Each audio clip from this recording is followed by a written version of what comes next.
Assalamualaikum warahmatullahi wabarakatuh. Perkenalkan, nama saya Atik Maghrub, NIM 14118023, eh, jurusan Manajemen, Fakultas Ekonomi dan Bisnis, UPN Veteran Yogyakarta. Saya di sini bakal menjelaskan pokok tentang saya untuk warga khususnya Dusun Warang, di mana saya akan menjelaskan toko offline dan online, kelebihannya dan kekurangan yang harus diketahui, dan keuntungan jualan di masa pandemi dan pendaftaran di marketplace.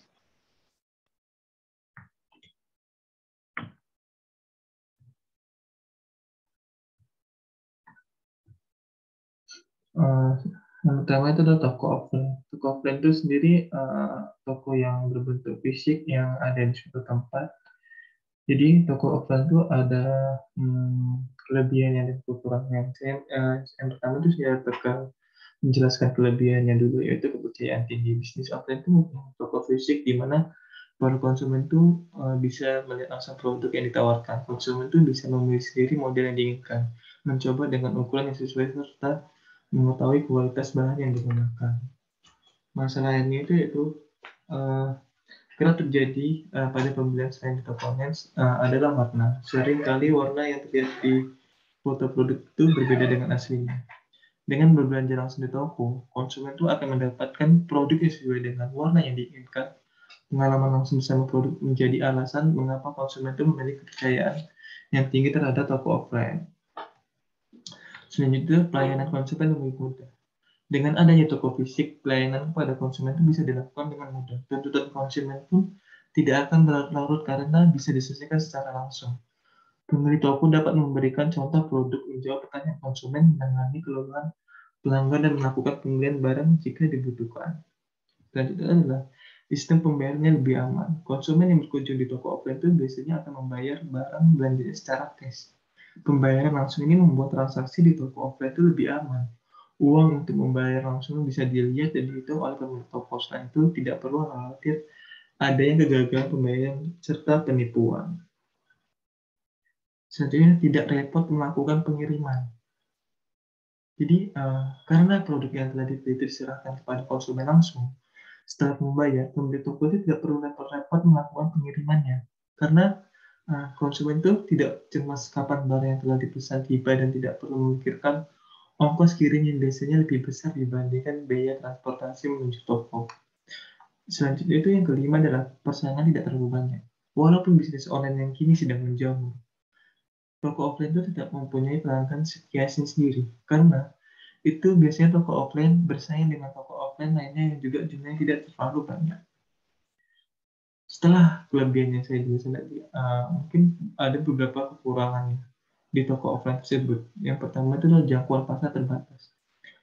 Toko offline itu tidak dinamis dan biasanya hanya berada di satu tempat. Ini yang menyebabkan jangkauan pasar atau toko offline itu lebih sedikit.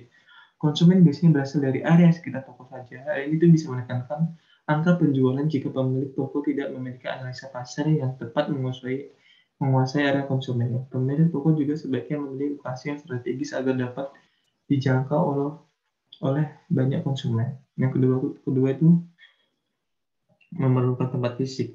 Karena basis toko offline itu adalah area yang nyata, maka dibutuhkan tempat untuk menampung segala produk yang dipasarkan. Selain menyediakan tempat, tentu saja dibutuhkan perawatan lain agar bangunan yang digunakan itu bisa bertahan untuk waktu yang cukup lama. Pemilik toko juga harus memperhatikan tatanan barang yang dijual secara visual untuk menarik perhatian pelanggan. Jadi, toko untuk membuat toko itu harus bisa menarik, ya, harus bisa uh, bikin pelanggan itu bisa tertarik datang untuk membeli atau melihat barang-barang yang ada di toko kita tersebut. Selanjutnya, memerlukan karyawan yang lebih banyak. Jelas, banyaknya aktivitas dan tugas yang harus dikerjakan untuk menunjukkan toko itu dibutuhkan karyawan yang lebih banyak pula. Sebagai pemilik toko itu harus meluangkan waktu dan biaya untuk melakukan perekrutan. Meskipun hanya toko kecil, sebaiknya perekrutan dilakukan secara serius agar mengembangkan SDM yang ada dan kerjasama untuk mengembangkan bisnis tersebut. Jadi, toko offline itu harus memerlukan banyak karyawan. Karena toko offline itu apa ya? karyawan itu harus paham dengan prosedur-prosedur atau SOP yang ada di toko untuk bisa menarik perhatian, menarik konsumen agar kita bisa membeli, dan para karyawan itu harus bekerja ekstra untuk bisa memasarkan barang-barangnya, walaupun hanya di toko offline, tapi bagaimana sih bisa membawa atau mendatangkan para konsumen tersebut. Selanjutnya itu adalah modal lebih besar. Dengan berbagai kebutuhan yang telah dibutuhkan, tentu saja toko offline itu memerlukan modal yang lebih besar. Jadi, mulai dari menyediakan produk secara fisik, tempat, biaya, merekrut karyawan itu sendiri. Jadi, pastikan kita itu mempunyai modal yang cukup untuk memenuhi beberapa hal yang tersebut dalam memutuskan dan membuka toko offline. Waktu penjual terbatas. Jadi toko offline itu punya waktu sendiri. Toko offline itu biasanya bekerja 10 sampai 12 jam sehari, dan seluruh transaksi itu hanya dilakukan dalam jangka waktu itu saja. Selebihnya toko toko tutup dan tidak melayani pelanggan. Jadi, rata-rata toko itu berbuka di jam 9 sampai jam 10 malam, atau jam 8 pagi sampai jam 10 malam, hanya 12 jam kerja, dikarenakan tidak etis rasanya kalau seorang karyawan bekerja lebih dari 12 jam. Produk terbatas dan sulit melakukan pencarian barang karena terbatasnya tempat dan kemampuan stok untuk mengurangi kerugian. Biasanya produk yang tersedia di toko offline itu terbatas. Apabila konsumen tidak mendapatkan produk yang diinginkan, maka akan sulit mencari barang yang sama ataupun penggantinya secara langsung. Konsumen itu harus mencari ke cabang lainnya atau berpindah ke toko yang berbeda. Selanjutnya, setelah toko offline, ini adalah toko online. Toko online itu mempunyai beberapa kelebihan. Yang pertama adalah mudah dijalankan. Dengan berkembangnya dunia internet tuh, saat ini sudah mudah untuk membuka toko online. Cukup dengan membuat akun di media sosial atau berbagai marketplace, toko online itu sudah dapat dibuka. Siapa saja berkesempatan berjualan online, baik remaja, ibu rumah tangga, bahkan kini banyak anak kecil yang sudah memulai bisnisnya di dunia maya. Toko online itu mudah mudah toko online itu mudah dijangkau, mudah dibuat, mudah kita cara memasarkan hanya kita duduk atau rebahan saat memakai smartphone kita, Android kita, untuk bisa menjualkan barang-barang kita dengan santuy, dengan tidak memerlukan effort yang kerja keras. Jadi kita hanya memasarkan di melalui media sosial, marketplace yang banyak wadah-wadah yang sudah dibuat oleh anak-anak kreatif bangsa yang sudah membuat wadah-wadah tersebut. Jadi kita hanya memanfaatkannya saja, teknologi yang sekarang, untuk bisa berjualan dan bisa bersaing dengan toko-toko lainnya tersebut. Selanjutnya adalah jangkauan pasar lebih luas. Jangkauan dunia internet yang sangat luas tentu saja berpengaruh dengan bisnis online. Jarak antara pemilik toko dan konsumen itu tidak menjadi penghalang keduanya untuk melakukan transaksi jual beli. Pemasaran toko online itu tidak hanya terbatas di area lokal saja, bisa bakal nasional maupun internasional. Jadi toko online itu mempunyai pasar yang sangat luas. Di saat kita menginginkan apa, dan di tempat misalnya di tempat kita tidak ada, tapi kita mencari di marketplace atau di media sosial untuk mencari barang tersebut, ada. Jadi kita itu sangat mudah untuk mencari barang-barang yang kita inginkan, walaupun berbeda daerah yang sangat jauh. Saat ini tuh modal yang diperlukan itu tidak terlalu besar. Toko online biasanya hanya digunakan bermodalkan ponsel dan kuota internet. Kini ada sistem reseller dan dropship yang akan memudahkan untuk memulai bisnis walaupun tanpa modal. Sistem reseller itu memudahkan orang yang ingin menjual sesuatu namun belum mampu memproduksi. Pelaku reseller ini akan menyetok barang seperti toko-toko pada umumnya, namun stok barang untuk reseller online ini lebih sedikit dan hanya dijadikan sebagai contoh. Jika beruntung mendapatkan agen yang berada dalam satu daerah, pemilik toko online itu tidak perlu menyetok sama sekali, cukup mengambil produk ketika ada konsumen yang memesan saja. Selain reseller, ada sistem dropship yang lebih memudahkan lagi. Pada sistem dropship, bahkan tidak perlu menyetok barang dan melakukan pengiriman produk. Seorang dropshipper itu cukup melakukan kegiatan promosi dan pemasaran saja. Penyediaan pengiriman produk nantinya akan ditangani oleh agen pemilik produk. Sistem itu lebih mudah, membutuhkan modal yang lebih kecil, namun keuntungan yang didapatkan itu juga tidak terlalu besar. Tapi ini sangat aman untuk para pengusaha yang pemula yang untuk melakukan bisnis di awal. Selanjutnya adalah tidak memerlukan tempat. Sebuah toko online tidak memerlukan tempat secara fisik untuk menampung segala jenis produk dan sebagai tempat bertransaksi. Akun media sosial dan toko di berbagai marketplace yang telah dibuat merupakan wadah untuk melakukan proses jual beli. Namun, jika bisnis online berkembang dengan sangat pesat dan mendapatkan pesanan yang signifikan, Anda bisa mempertimbangkan untuk mempekerjakan karyawan. Jadi, kita sudah membuat toko online. Jadi, kita itu tidak memerlukan tempat, tapi apabila kita eh, toko kita online ramai atau ramailah dalam membeli barang-barang itu, jadi kita memerlukan barang konsumen tersebut. Selanjutnya itu adalah waktunya fleksibel. Aktivitas di rumah itu berjalan selama 24 jam dalam sehari. Begitu dengan toko online, karena tidak ada batasan jam, maka pemilik toko online itu tetap bisa melakukan aktivitas jual beli bahkan saat dini. Produk yang dijual itu bervariasi. Ini yang menjadi alasan mengapa banyak konsumen berbondong-bondong belanja secara online. Barang yang disediakan itu bervariasi. Lain itu juga berlaku pada pemilik toko. Banyak yang memilih berjualan secara online karena bisa menyediakan barang apa saja dan dari agen mana saja. Selama itu diminati oleh konsumen untuk bisa menarik konsumen sendiri dan kita mendapatkan keuntungan lebih banyak ya. Setelah kelebihan yang saya jelaskan, kekurangan toko online tersebut adalah persaingan yang ketat. Kemudahan prosedur membuat akun toko serta jangkauan yang sangat luas membuat persaingan pada bisnis online juga cukup ketat. Kredibilitas diragukan. Salah satu yang membuat kepercayaan terhadap tokonya itu rendah adalah karena barang yang dibeli tidak bisa dicoba terlebih dahulu oleh konsumen. Oleh karena itu, pemilik toko memastikan seluruh barang yang dijual sudah berkualitas baik. Apabila ada produk yang tidak sesuai dengan toko harus bertanggung jawab untuk menggantinya. Kekurangan lainnya adalah pemilik toko tidak melayani konsumen secara langsung, ditambah dengan banyaknya penipuan di bisnis online yang membuat kredibilitas toko online sering diragukan.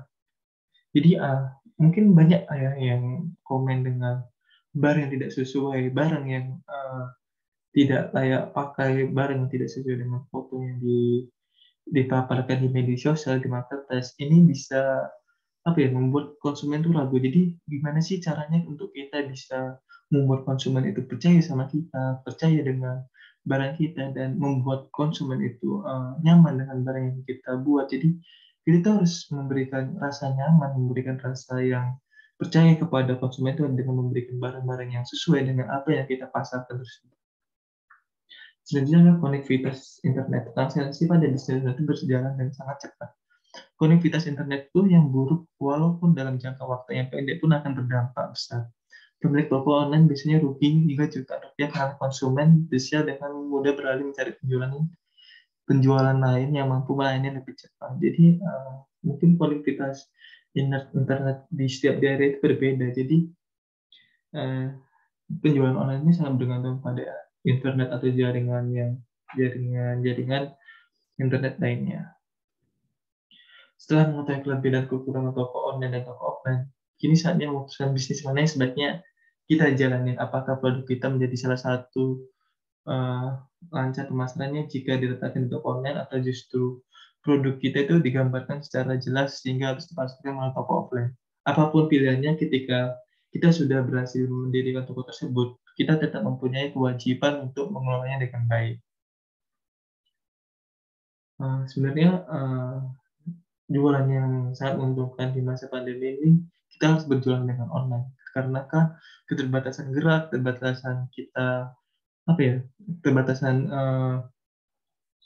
pergi ke daerah-daerah lain dengan adanya PPKM atau PSBB yang ada di Indonesia ini. Jadi munculnya pandemi COVID-19 ini yang sempat gigit di Indonesia ini, bahkan dunia sejak awal 2020 membuat segala jenis kegiatan beralih total. Tak lain halnya juga dengan sistem penjualan. Jualan online itu bisa menjadi salah satu ide yang sangat menguntungkan di masa pandemi seperti ini. Inilah beberapa alasan kenapa jualan online itu bisa sangat menguntungkan di masa pandemi. Yang pertama, biaya operasionalnya lebih rendah. Tadi sudah saya jelaskan ya. Keuntungan pertama adalah biaya operasional yang cenderung lebih murah dibanding jualan offline. Pada dasarnya, sistem jualan online itu sama dengan jual beli pada umumnya. Suatu hal yang menjadi berbeda sistem jualan online ini adalah dari pemasaran yang dimengerti kecanggihan teknologinya dan tidak menuntut kita untuk repot mengoperasionalkan ke berbagai daerah. Dengan adanya sistem online yang dibantu oleh perkembangan sosial media. Jualan online itu tentunya akan menghasilkan keuntungan lebih baik dari segi operasionalnya jika dibandingkan dengan jualan dengan sistem offline. Jadi kita bisa memasarkan dengan mudah, memasarkan dengan gampang melalui teknologi-teknologi yang sudah ada disediakan sekarang. Jadi ketersediaan barang 24 jam. Salah satu masalah yang sering muncul ketika kita ingin membeli sesuatu adalah toko yang akan kita tuju itu sudah tutup. Apa? Karena melebihi jam kerja. Hal ini tentunya tidak berlaku dalam sistem jualan online. Pasalnya jualan online yang memanfaatkan e-commerce akan menggunakan baik penjual maupun pembeli untuk memilih produk selama 24 jam. Tidak hanya itu, melalui e-commerce ini kamu bisa memasarkan berbagai produk yang dijualkan secara praktis dalam sebuah platform. Ketiga, mudah memperbaiki layanan. Keuntungan jualan online selanjutnya adalah mudahnya memperbaiki layanan di platform maupun website yang menjadi tempat kamu promosi. Tidak hanya itu, di masa pandemi ini, COVID-19 ini, kamu juga bisa mengembangkan dan memperluas layanan di situs jualan online dalam bisnis e-commerce. Kamu juga bisa membantu customer experience. Melalui fitur ini kamu bisa dengan segera meningkatkan layanan jika bisa muncul keluhan pembeli. Jadi, uh, apa ya, mau kita bermasalah dengan konsumen atau konsumen komplain atau apa, itu sudah ada tempatnya untuk kita bisa berbicara sama konsumen tersebut, apa menjadi penyebabnya, apa yang menjadi masalahnya, kita bisa selesaikan di aplikasi tersebut. Selanjutnya adalah jangkauan pasar luas. Keuntungan jualan online selanjutnya bisa kamu dapatkan dibandingkan dengan sistem jualan biasa adalah luasnya jangkauan pasar yang bisa kamu tembus. Hanya menggunakan satu platform atau website saja, kamu bisa mempromosikan barang dagangan secara meluas, tanya luar kota, bahkan bisa menembus ke luar negeri. Di masa pandemi ini, kamu juga bisa membeli macam-macam produk dengan mudah melalui sistem e-commerce. Tidak hanya produk fashion saja, kamu juga dengan mudah membeli produk-produk makanan pokok dalam e-commerce yang tersedia dalam smartphone. Gitu. Yang kelima adalah menciptakan database customer. Alasan terakhir kenapa sistem online sangat menguntungkan di masa pandemi adalah kamu bisa mendapatkan database customer. Keuntungan jualan online itu tidak bisa kamu dapatkan dengan jual beli secara biasa adalah dapatnya database customer ini. Saat ada pembelian di situs jual beli online, mereka akan diminta memasukkan data diri. Berdasarkan data yang masuk ini, kamu memiliki database customer. Dengan bermodalkan database customer ini, kamu bisa membuat segmentasi pasar jika ingin membuat produk terbaru. Hal ini akan memudahkan kamu untuk mengembangkan bisnis dan launching produk terbaru. Jadi setelah saya memberikan jual online di masa pandemi ini, mungkin saya memberikan beberapa contoh marketplace yang ada di Indonesia yang sangat besar, yaitu yang pertama adalah Tokopedia. Keuntungan buka toko di Tokopedia ini adalah buka toko gratisnya itu tanpa biaya apapun. Jangkauannya se-Indonesia, calon pembeli potensial di 98% wilayah Indonesia. Layanan pengirimnya itu sangat lengkap, cakupannya hingga pelosok Indonesia. Dengan banyak fitur pendukung jualan, lengkap dengan fitur-fitur pilihan untuk membantu kembangkan toko kita. Jadi panduan buka di Tokopedia itu sangat mudah ya. Buka Tokopedia itu dengan ada beberapa langkah. Yang pertama itu adalah buka aplikasi Tokopedia, klik akun, lalu klik akun toko. Kamu akan dialihkan ke halaman buka toko gratis. Terus nama tokomu. Nama tidak bisa diubah ya. Pastikan kita menyiapkan nama toko yang sesuai. Setelah itu isi domain toko. Domain toko ini nantinya akan berfungsi sebagai link toko kita di Tokopedia. Contohnya nama toko Tokopedia Merchandise. Nama domainnya itu tokopedia.com atau merchandise. Masukkan alamat toko yang benar dan lengkap.